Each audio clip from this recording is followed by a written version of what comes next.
Bom dia a todos, obrigada pela presença. Hoje nós vamos divulgar o Índice Nacional referente a junho, a projeção de crescimento para o ano e o primeiro semestre de 2021. O Márcio, que é o nosso vice-presidente, fará a apresentação. Caso alguém tenha alguma pergunta, pode enviar pelo chat, ou se preferir também usar a opção da mão, que tem aí na tela. E deixa eu ver aqui, informando o nome e o veículo, não esquecendo também, tá? E na pós-coletiva, a gente vai enviar para todo mundo, para o mailing, né, o PDF, a apresentação e o release. Caso alguém não esteja no nosso mailing e queira estar, pode mandar no chat as informações, e-mail, veículo, telefone, que eu incluo. Ok? É isso, Márcio. Bom dia a todos. Em nome do nosso presidente João Galassi, quero agradecer a presença de todos vocês, mais uma vez, na nossa coletiva de imprensa, onde nós vamos divulgar hoje os nossos índices, né, de consumo nos lares brasileiros, que essa é o trabalho que nós estamos fazendo aí todos os meses, né, na segunda quinta-feira de cada mês, para que a gente tenha essas informações de uma forma bastante estruturada e abrangente quando falamos aí do setor supermercadista no Brasil como um todo. Ia pedir para compartilhar aqui a tela, para que a gente, então, possa inicialmente olhar os nossos índices, e aí depois faremos, então, uma abertura aí para as perguntas que os colegas jornalistas tenham sobre os indicadores que estamos mostrando. Na pauta de hoje, a gente vai falar um pouquinho do cenário macro no mês de junho, né, como que isso interferiu ou colaborou aí para a questão do índice. Entraremos depois no Índice Nacional do Consumo nos Lares Brasileiros, que é o INC-Abras.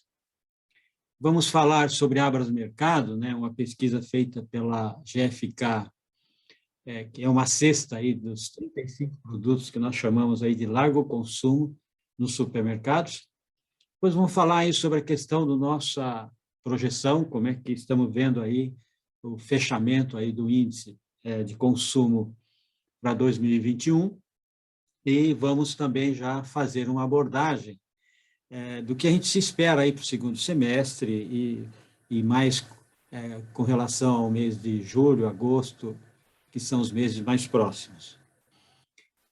Quando nós olhamos aí o mês de junho, né, nós tivemos alguns fatores que influenciaram no consumo dos lares brasileiros. Então, teve o pagamento da segunda parcela do 13º salário dos aposentados e pensionistas do INSS, que ocorreu na segunda quinzena de junho.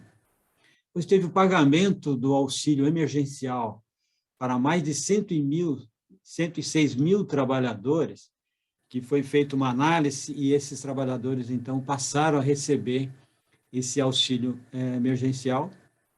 E também houve o pagamento do segundo lote da restituição do imposto de renda das pessoas físicas para 4,2 milhões de contribuintes, somando um valor de 6 bilhões de reais.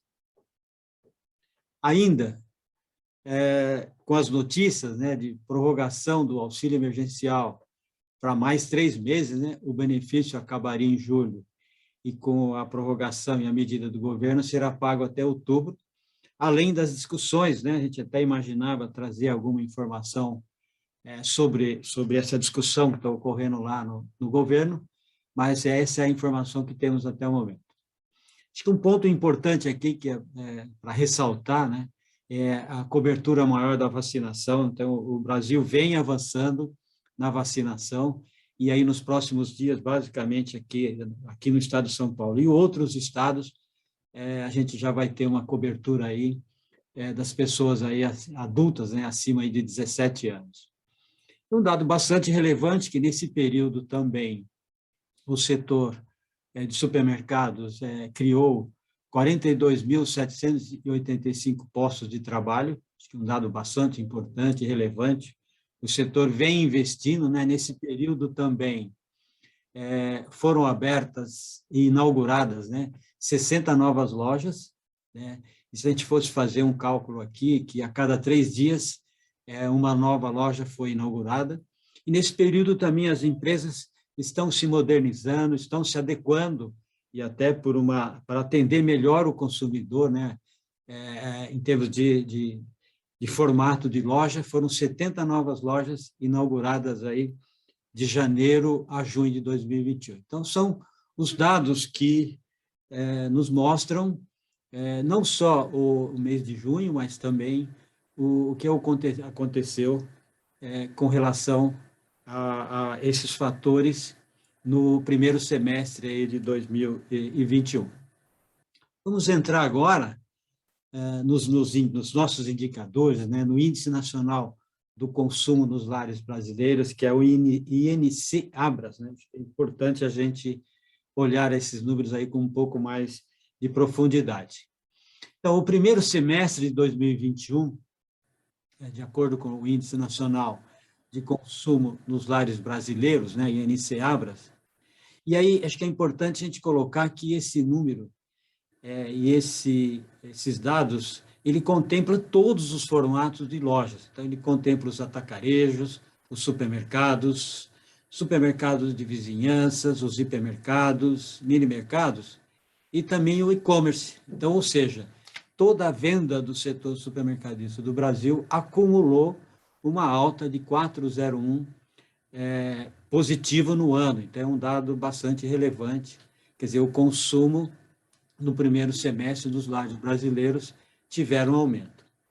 Agora, quando a gente compara junho de 2021 versus junho de 2020, a gente já percebe aí uma pequena desaceleração do consumo. Então, houve uma de 0,68 negativo. Então, isso mostra um pouquinho que um ponto aqui de atenção que nós devemos ter. Quando nós comparamos maio de 2021 em relação a quando nós comparamos junho de 2021 versus maio de 2021, a gente vê uma desaceleração maior de 5,12, mas isso aqui é importante a gente analisar, que nós estamos comparando duas medidas diferentes. No mês de junho, nós tivemos 30 dias, no mês de maio, tivemos 31 dias. No mês de junho, nós tivemos 4 sábados e 4 domingos. No mês de maio, nós tivemos 5 sábados e 5 domingos. São uns dados um pouco mais técnicos que mostram que o consumidor, e mais no final de semana, ele acaba fazendo aí, estendendo aí as suas oportunidades de compra. Então, esses são os dados positivos, né? Que foi 4,01, acho que é muito importante a gente deixar isso registrado. Essa pequena desaceleração, ela ainda é um ponto para a gente poder acompanhar e ver como é que isso vai se comportar aí nos próximos meses. E aqui a gente tem um histórico, né? Também do Índice Nacional do Consumo dos Lares Brasileiros, do primeiro semestre. Então, a gente tem o histórico, e a gente procura aqui também colocar, não só os 12 meses, colocar aqui 13 meses, para que a gente possa ter uma leitura um pouco mais ampla, vamos dizer assim, um pouco mais longa, para fazer as comparações, né? Então, acho que janeiro teve um crescimento aí nos lares, quando comparado com janeiro de 2020, mas depois as coisas foram se equilibrando e tivemos aí em maio 5,32 e no mês de junho aí 4,01 positivo. Então, isso aqui é um histórico que serve muito para a gente poder fazer as nossas comparações e também as nossas projeções. E é importante também ter aqui que são crescimentos em cima de crescimentos, né? Eu acho que tudo aquilo que a gente vem colocando no cenário macroeconômico e depois a gente faz também uma análise para verificar como são as tendências, tem ajudado bastante aí nas nossas projeções e ela tem se comportado dentro dos números que nós temos estabelecido, né? Vou passar agora para um outro ponto, que são a questão dos preços, né? E também dos produtos que fazem parte da cesta Abras Mercado, que é uma pesquisa que é feita aí há mais de 20 anos pela GFK. Temos um largo histórico sobre esses produtos e que eles somam a cesta e que nós fazemos essa medida também mensalmente. E aqui a gente trouxe aqui os principais produtos acumulados, né, os aumentos e também as baixas acumuladas nos preços de janeiro a junho de 2021. E aqui a gente verifica que alguns produtos passaram a compor essas informações, que é o caso do açúcar, que ele registrou já nesses primeiros 6 meses uma alta de 15,9%, seguido aí da carne dianteira por 13,2%, a questão dos ovos, 12,9%, o café, que em função aí do clima, em função da seca, já está se apontando aí um crescimento de preço aí nesse primeiro de 8,5%, a carne traseira com aumento um pouco menor, 6,1%, o frango 4,5% e o feijão 4,4%. Leite longa-vida está ali um pouquinho estável, subindo 1%, e a gente tem quedas no pernil, temos queda no arroz e temos queda aí no óleo de soja. Eu vou voltar aqui falar um pouquinho sobre isso, mas eu vou pegar agora, nesse quadro de variação de junho de 2021 versus junho de 2020, que são exatamente os 12 meses, a gente ainda tem o óleo de soja com 91,8, o arroz com 50,1, a carne dianteira 41,4, traseiro 35, o pernil, que é o carne suína, com 33, o frango com 29,2, o açúcar 27,3, o café aqui nesses 12 meses 12%, o ovo 10,2%, o leite longa-vida 9,3% e o feijão 0,4%. Que era importante a gente destacar aqui, tanto no slide anterior como nesse daqui. As influências que levaram a esses aumentos de preço, que são o dólar favorável para exportação, o câmbio favorável para exportação, o mercado exportador extremamente aquecido, né? Então, isso tem feito com que esses produtos passam a ter essa variante. Do outro lado, a gente tem também o aumento nos principais insumos desses produtos, né? Quando nós estamos falando principalmente do milho, quando estamos falando da soja, que são insumos para produtos aí, para a produção das proteínas. Então, essas influências que acabam acontecendo, e a conjunção de todos esses fatores, ou seja, agora, com a questão climática, de um lado, a gente tem já secas em algumas localidades, em outras localidades nós tivemos aí um frio e uma geada aí muito grande que trouxe também essa situação, né, na produção, principalmente os produtos que têm um processo produtivo mais curto, que é o caso, por exemplo, das hortaliças, né, que sofreram bastante, e também a questão hídrica. Então, esses fatores conjugados acabam elevando o preço aí dessas commodities, desses produtos, e com certeza o consumidor está bem atento também em fazer aí as suas substituições, né? Podemos depois abordar um pouco mais sobre isso. E aqui, entrando agora nos principais indicadores de preço que também trazemos aqui todos os meses, que é o Abras Mercado, né, que registra um crescimento em relação ao ano anterior de 1,34, e no acumulado do ano 4,28. O IPCA Alimentos, com a variação em relação junho sobre maio de 0,43, mas acumula uma alta no ano de 2,72, e o IPCA também é 0,53, com um acumulado de 3,77. São os indicadores que nós utilizamos aí para fazer aí os nossos comparativos.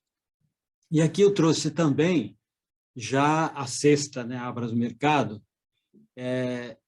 E aqui também a gente traz aí os 13 meses para que a gente possa também ter uma análise um pouco maior, e ela também com tendência de alta. Então, ela fechou o mês de junho com R$ 662,17, com um aumento de 1,34 em relação ao mês anterior.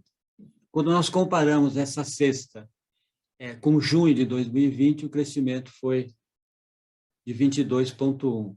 É importante aqui também que aqui nós estamos falando os dados gerais a nível Brasil, né? Então, acaba tendo aí as influências regionais, e passamos agora, então, para ver os produtos nesse período que tiveram as maiores altas. Então, a gente identificou o queijo mussarela com 6,93 de aumento em relação ao mês anterior. Quando a gente olha no ano, a gente vê que ainda tem uma queda de 1,20, mas os 12 meses aí, 29,36. Leite longa-vida, 4,69, registra aí no ano um acumulado de 1%. O frango congelado com uma alta de 4,38, um acumulado no ano de 4,47. O açúcar, né, 4,36, mas tem um acumulado no ano de 15,91 e nos últimos 12 meses, 27,32. Extrato de tomate, 3,7 e no ano 3%, mas acumula em 12 meses aí 16,94.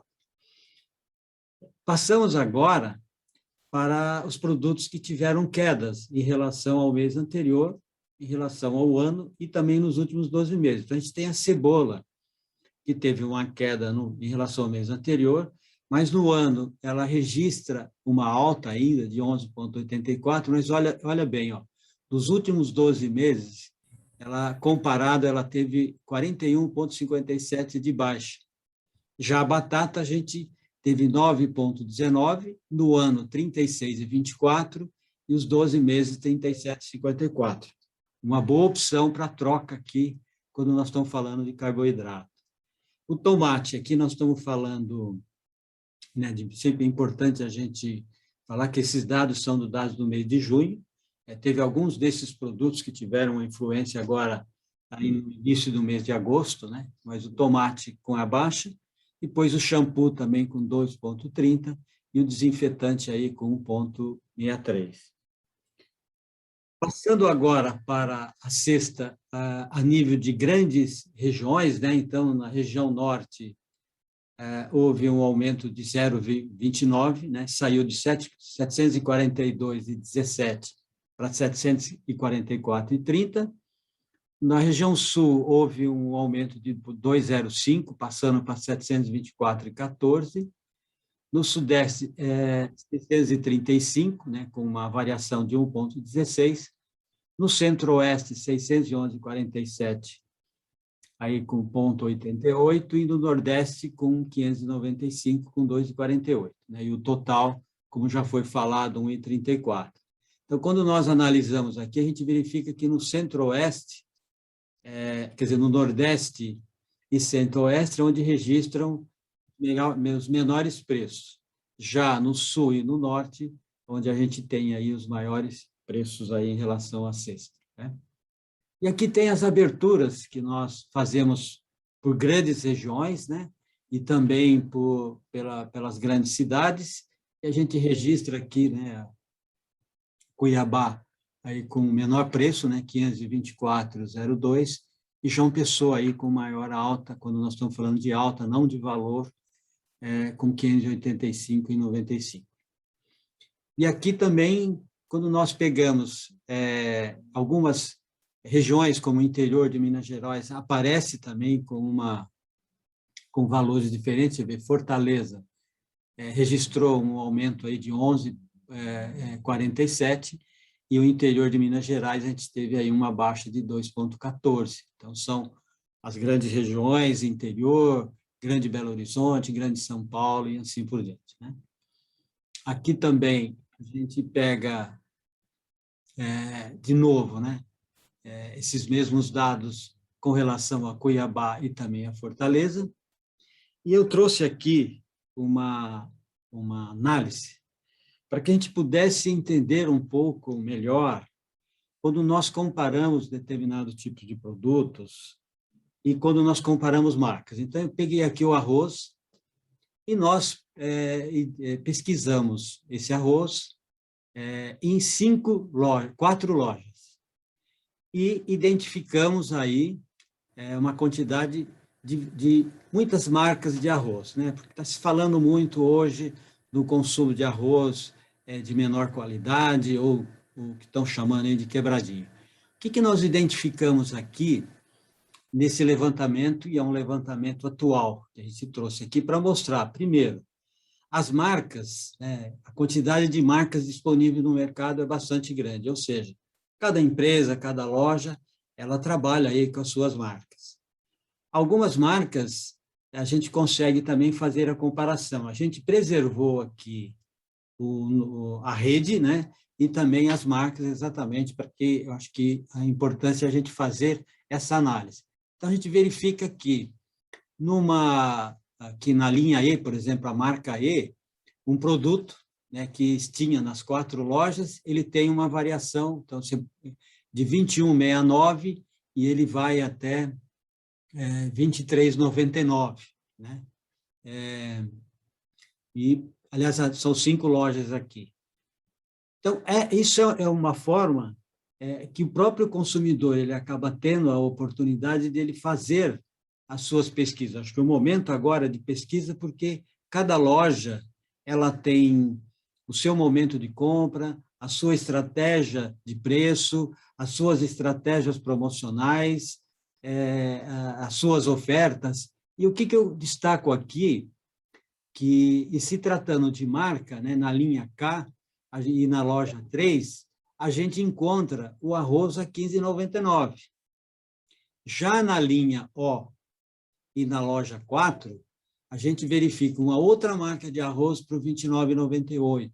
Então, um mercado extremamente competitivo, várias marcas para que o consumidor ele possa fazer as suas escolhas. Então, quando eu olho as duas extremidades, que é R$ 29,98, mas tem também por R$ 15,99. Então, eu acho que é importante a gente mostrar essas, não só variações, mas as políticas e as oportunidades aí que o consumidor tem e as oportunidades de escolha, vamos dizer assim, no momento em que o bolso ele está um pouco mais apertado. E aí nós fizemos isso aqui também para o feijão, né? Então, loja 1, 2, 3, 4 e 5, e a gente verifica exatamente a mesma situação, ou seja, a gente encontra feijão a R$ 8,99, mas tem R$ 5,99. E a gente verifica que, quando você compara loja por loja também, você verifica que tem na linha D, aqui na marca D, R$ 5,99, R$ 7,49, R$ 7,39. Na linha E, que é uma outra marca, na loja 3, R$ 7,19 e na loja 5, R$ 5,99, a mesma marca do produto. Então, isso mostra que é o momento de pesquisa, cada loja tem as suas estratégias. E aqui, identificamos aqui uma das coisas que apareceu, né? É a questão do que nós chamamos aí de feijão de bandinha, que é um feijão aí que tem os quebradinhos, a R$ 2,99, em uma das 5 lojas, ou seja, nas outras lojas esse produto não era comercializado. E a gente fez isso daqui também para a questão de ovos, né? Nas comparações. Então, nós pegamos aqui ovos na loja 1, 12, e na loja 5, 7,99. Então, isso mostra, de novo, as oportunidades que tem exatamente aí para fazer a pesquisa. E aqui tem uma da discussão que tem aparecido, a gente tem visto a questão, poxa, o pé de frango com relação ao preço, né? E o que a gente tem notado é que o pé de frango, muitas vezes, se o frango está em oferta, muitas vezes o pé de frango acaba até ficando com um preço maior do que o produto em oferta. Aqui é o caso do frango também, a gente verifica que tem as mesmas variações de preço e oportunidades de oferta aí que tem no mercado. Essas informações a gente acabou trazendo aqui, justamente para mostrar, né, que o setor, cada extremamente pulverizado. Cada loja tem a sua autonomia, vamos dizer assim, para fazer a sua marcação dentro da sua estratégia. É uma liberdade de mercado e que isso mostra aqui essas informações. Quando nós comparamos aqui também, né, e se eu vou a carne, por exemplo, pegamos aqui o colchão duro, tem as suas variações, a loja 2, por exemplo, está com R$ 53,99 e a loja 5 está com R$ 38,99.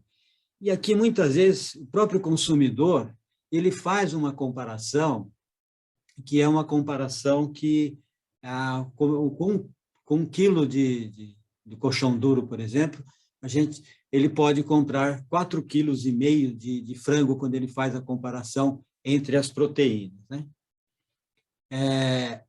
Eu só queria voltar um pouquinho aqui para falar o que acontece muitas vezes nesse momento, e eu queria voltar aqui no ovo. Um dado bastante importante, e acho que nas próximas coletivas a gente vai trazer também alguns outros dados que nós estamos procurando aprofundar para entender melhor o consumo dos lares brasileiros. E eu queria fazer uma observação especial aqui sobre ovos, né? Em 2010, o consumo per capita de ovos era 140 unidades per capita. Em 10 anos, esse consumo foi para 240 ovos per capita. O que isto mostra? Primeiro, o ovo ele tem uma condição de muitas formas de preparo, muitas formas aí de consumir, e que conseguem substituir as carnes, né? Porque o ovo também é acompanhamento aí nas refeições. Então, isso mostra, de um lado, que o consumidor está atento, né, em cima das proteínas. Quer dizer, basicamente, nesses 10 anos, a gente tem uma média de crescimento de 10 ovos per capita por ano. Nesse período também houve uma diversidade muito grande aí na comercialização de ovos, e é um dos dados que a gente pretende aprofundar, e aí nos próximos meses aqui, para a gente trazer essa informação de eventuais mudanças também no consumo por parte do consumidor, né? E aqui eu queria entrar agora nos indicadores aí macroeconômicos, que é aquilo que nós tínhamos programado para 2021. Quer dizer, em janeiro, nós, com base nos indicadores da atividade econômica, nós tínhamos projetado um crescimento para o ano de 2021 de 4,5%. E esses foram os indicadores, por exemplo, que naquele momento eram os indicadores aí divulgados pelo próprio governo e pelas próprias atividades econômicas. Então, a gente tinha um PIB projetado para 3,9%, a indústria aí para 4%, e agora, no mês de junho, nós olhamos e observamos também essas atividades econômicas, quais eram as projeções aí para o final do ano. Então, tem uma projeção do PIB aí de 5,2%, a indústria houve aí uma mudança de 4 para 5%, e o emprego houve também aí já um recuo, e a nossa projeção para os próximos meses continua 4,5%. Por quê? Nós observamos essa pequena desaceleração e nós queremos, nos próximos meses, em setembro, fazer uma nova avaliação com relação ao crescimento. Então, o nosso objetivo do crescimento nos lares continua aí 4,5% projetado aí para os próximos meses, né? E o que estamos esperando aí para o segundo semestre? Tem a prorrogação, então, do auxílio emergencial a partir do dia 18 de agosto, tem o pagamento do terceiro lote de restituição do imposto de renda para pessoa física para 5 milhões aí de contribuintes, isso ocorreu aí no dia 30/7, somando um valor aí de 5,8 bilhões. O pagamento a partir do 6/8 de auxílio emergencial para mais 10 mil mulheres chefes de família, né? Também foi após o reprocessamento, né, do cadastro, e teve que isso deve somar aí aproximadamente 82 milhões de reais.